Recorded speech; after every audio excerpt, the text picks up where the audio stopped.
Hey everyone. Hey, it's Manisha. Happy to be here with you guys today. Sorry I'm a little bit late. It took me a second to log on today for some reason. So um, I hope you're having a good week. As usual, there's lots to contend with in the outer world and probably in all of our inner worlds. So I'm back to talk to you today about something that's been coming up a lot in general for myself and for people I work with and for friends, just like moving through different layers of our lives and moving into maybe more expanded kinds of states. So maybe you're working on growing something or shifting something or changing something in your life, and just noticing the kind of inner resilience that requires when we are really trying to shift something really big in our lives. And please say hello if you're on live. Hi, Maud. Good to have you here. I'm just talking a little bit about the resilience, the inner resilience that we need to have when we're trying to shift something big in our lives. So this is a big time of change in the world, but I think also on a personal level as well as that collective level.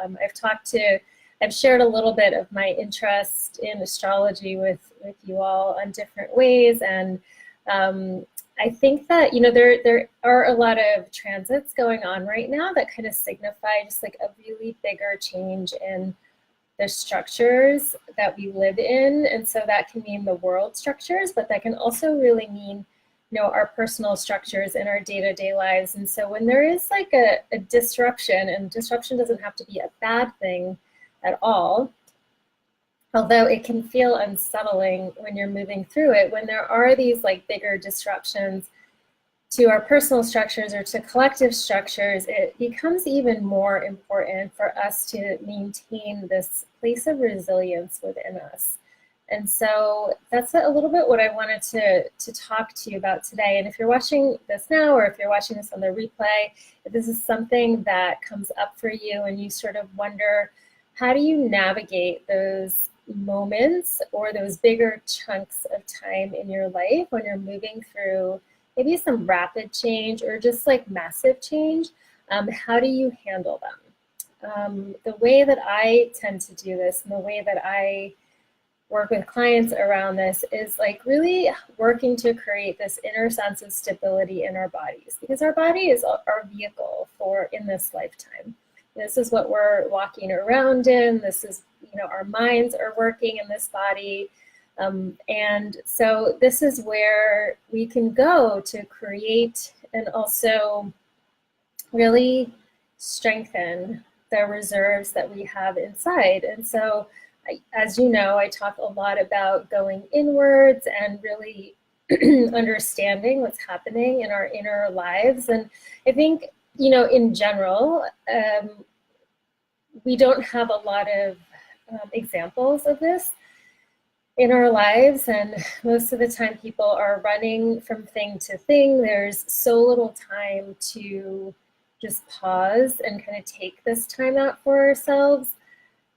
So it has to be created, it has to be like put in, whether it's 5 minutes or 15 minutes or an hour or 2 hours. And everyone has like very different lives and very different levels of responsibility. So you might want to think about what you can do, like what you can offer yourself in this context, in this container, especially if you're moving through something really big right now. So, maybe you're wanting to like leave your job, or you are leaving your job, or maybe you want to move somewhere, or maybe you want to write a book, or there's so many things that we can desire and kind of want in our lives. And if we don't create the space and kind of the inner stability to start working towards that, we're just going to see each day kind of pass on by and not much being done, towards that, because we need a lot of life force energy in order to really shift something big in our lives.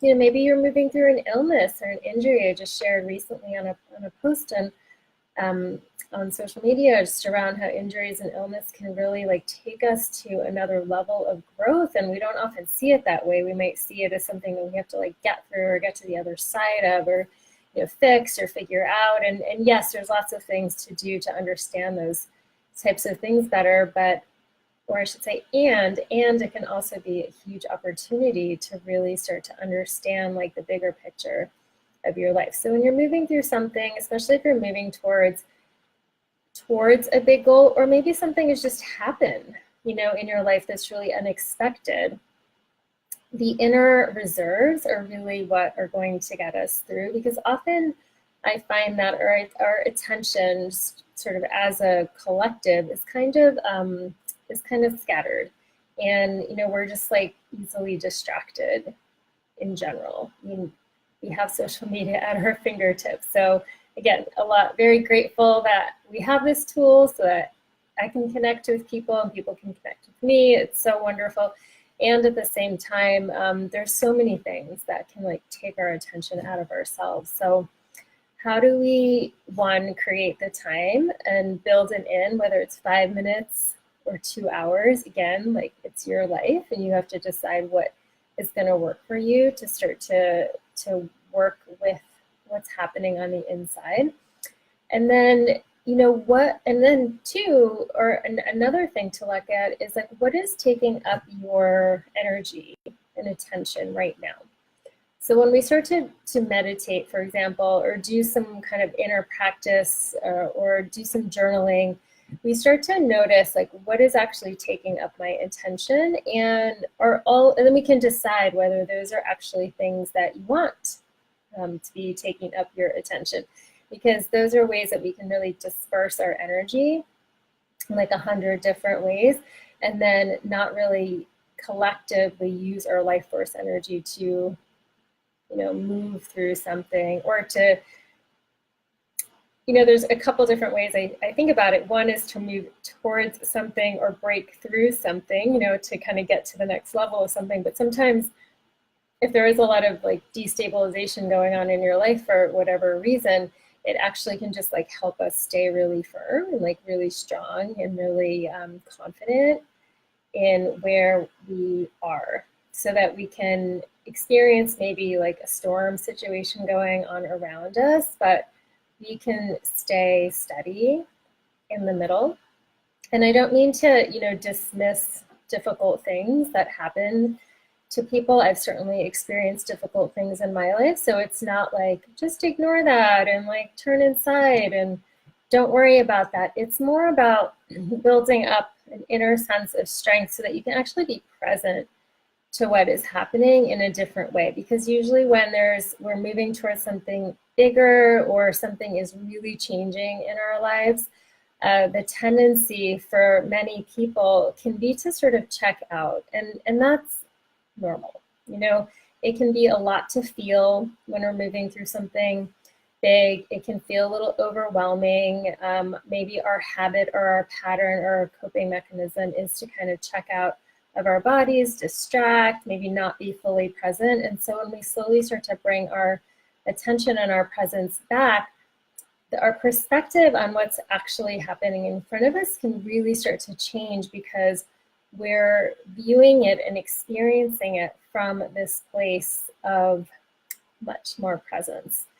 And when you are much more present in anything in your life, whether it's in a relationship or a project, or something, that you're like physically or tangibly doing, you can usually see a lot more things about it, or you can usually see it from different sides that maybe you can't see when you're kind of half in and half out, or a little bit checked out, a little bit distracted, a little bit dissociated. So that is something that, that can be really important to start to bring into your life, so that you're actually like navigating, you're actually like with presence, like navigating what it is that you're doing, versus like, not really being present. So one, finding some time to turn inside, to do whatever, whatever your practices are, to look at the things that are distracting you, that are kind of taking this life force energy from you without even realizing, because our mind is constantly has things that are like going on in the background. If you could picture sort of like a data screen where there's just like tons of letters and numbers going by, like that's what's happening in the background all the time for us. And we have to start to recognize like what that is, and we're not going to know all of it because there's so much like untapped space in our brains. Like it's just impossible as a human to like understand everything that's going on. But to the degree that we can, even to start to get a sense of like, what are all the thoughts that are moving through my mind? What is actually taking up my attention?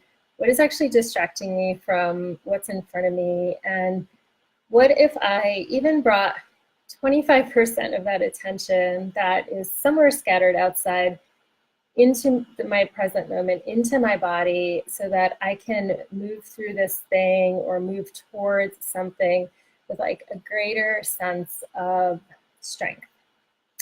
So if this is resonating for you, please share. I'd love to hear if this is making sense.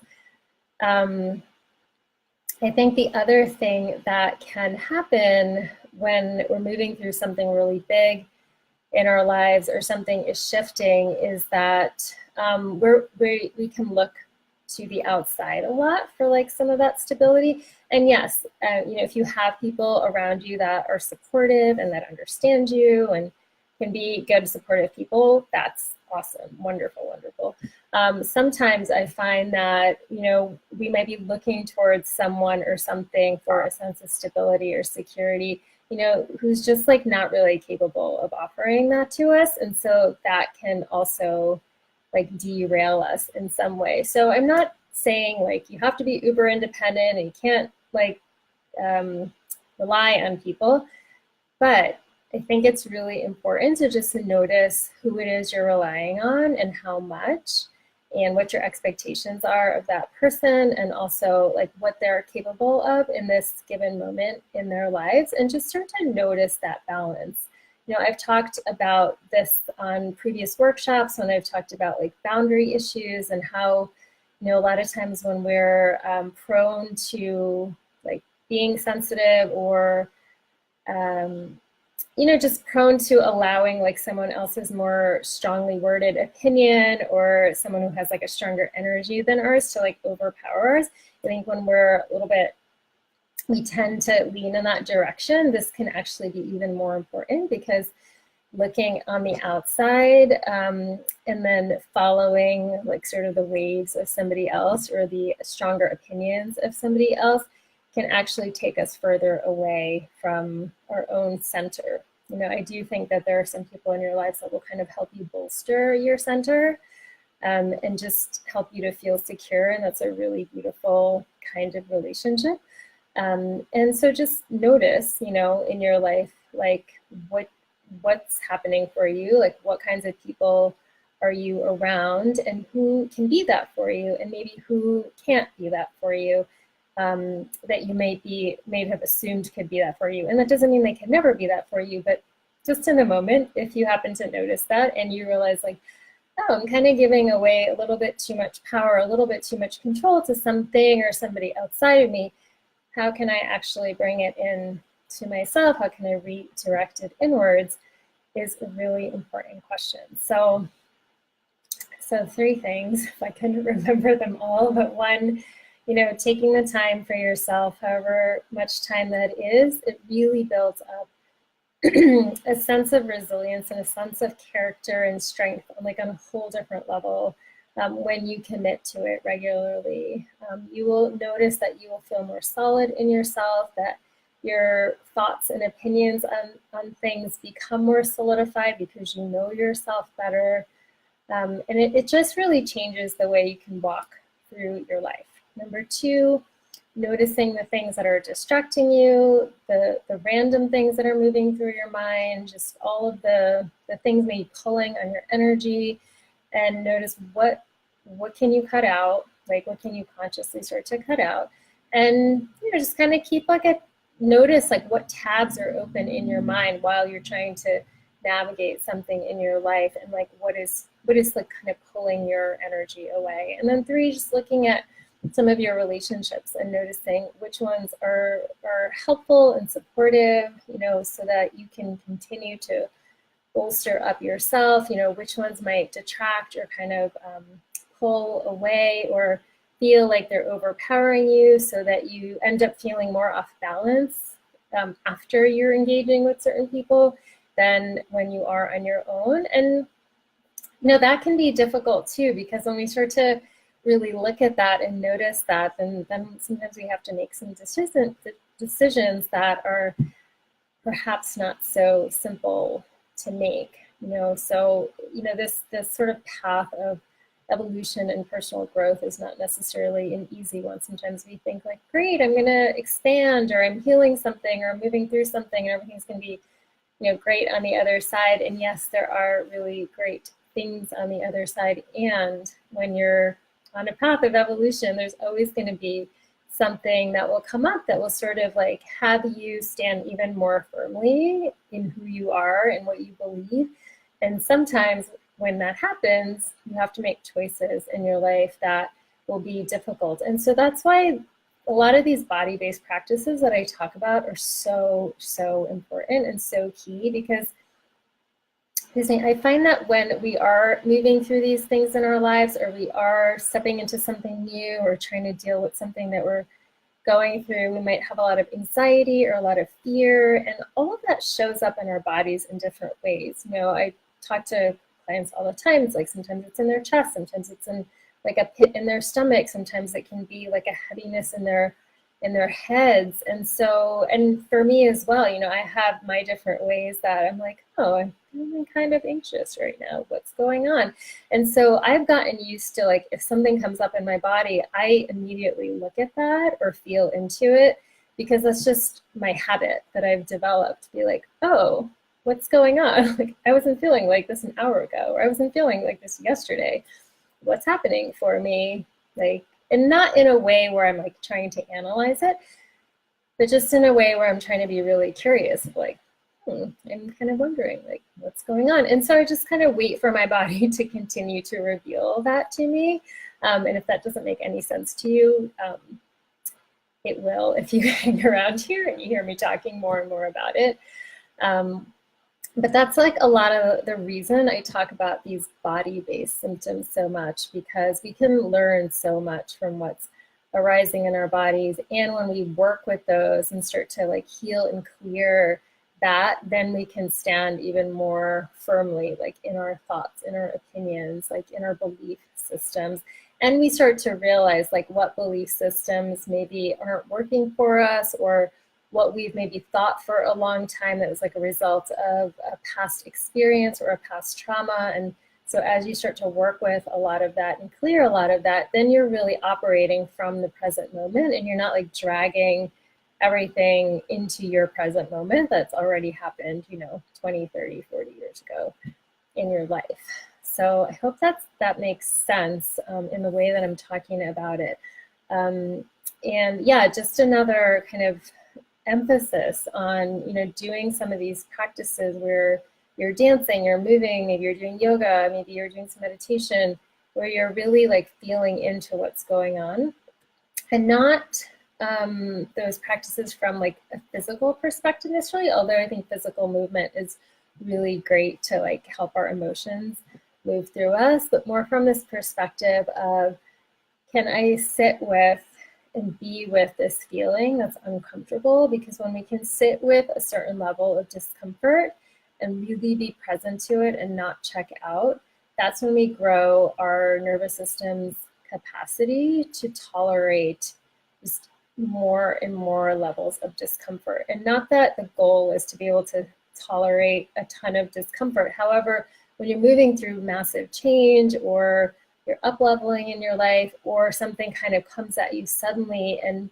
feels like it's going to derail you or destabilize you, that's when being able to sit with a bigger level of discomfort can really help you stay steady and strong, like while this thing is moving through. So hopefully the way I just described it makes sense. And if you have any questions, you can always post them in the comments. If they're more private questions, feel free to message me to ask, or even just share your experience with this. As always, it's good to be with you. I hope you have had a good week so far, and continue to. For those of you who are moms, happy early Mother's Day. And actually for everybody, even if you're not a mom, I suspect if you're here, you are a nurturer of some sort. So happy Mother's Day to you as well. And I will be back live next week. All right, take care, everyone. Bye.